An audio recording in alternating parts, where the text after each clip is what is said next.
So we're going to talk a little bit today about B2B marketing and why it doesn't have to be boring and dry and boring. And we've worked, yeah, I know.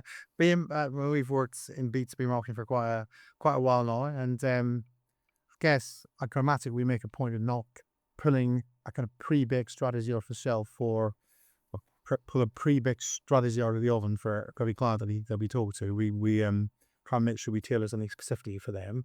So how does that tie into B2B not being dry and boring? Yeah, I mean, if it's boring, it's you who are boring.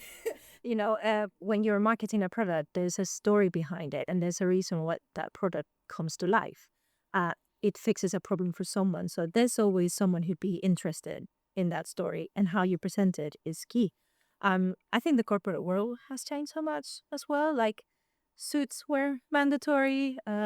Things used to be way more structured, squared. And I think that has changed a lot, and that has to reflect as well how you sell your business. Yeah, I think part of that is people buy old people. Yeah, look, I guess, and it's Yeah. like it's about making a connection with the businesses that you're potentially going to buy from, or your audience. So, um, how much does I guess emotion play into buying decisions or purchasing decisions when it comes to B2B? Obviously, it's quite it's a big thing in B2C marketing. Emotions play a real big role there in terms of focusing on those as a key message for campaigns and the like.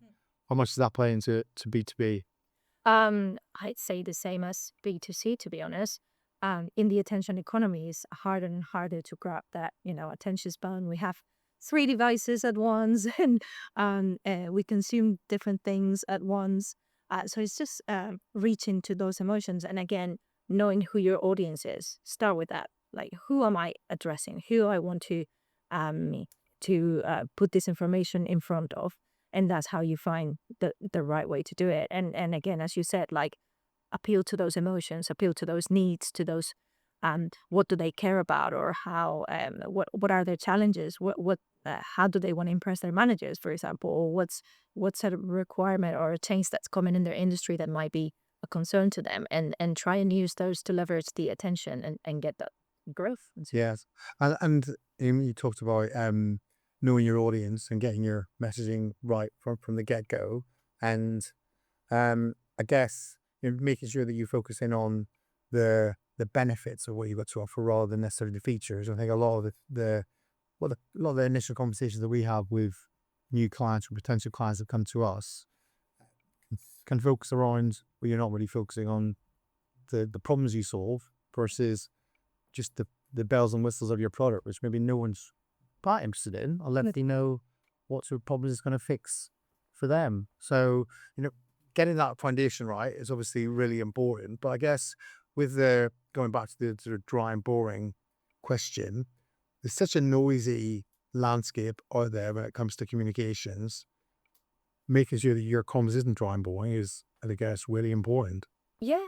I mean, you have to keep your finger in the pulse and know what's going on in the world and in the wider picture, and try and use that to bring your product or your service to the conversation. Like, for example, we used to work with a client that did data centers, which, in itself doesn't sound like something super exciting. But, with the rise of AI and all the things that are happening in the world, data centers are a big topic.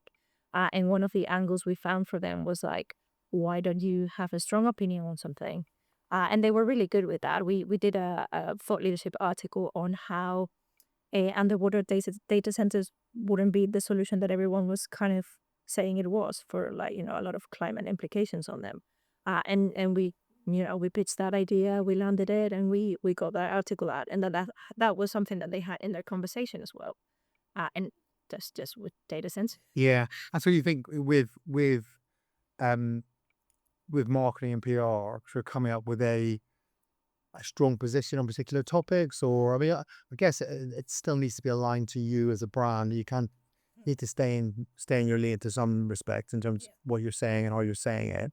But would you say in the B2B space you should give yourself some flexibility to think outside of the kind of the narrow lanes, and not necessarily be controversial, but just how opinions and things that will start conversations, I guess, when it comes to when you're out talking about them in the marketplace. Yeah, I think, yeah, B2C has taken the lead on that front, on showing like some brand personality in certain ways, or being a bit more playful or creative, perhaps on social media or different channels. And that's something that B2B could do more of.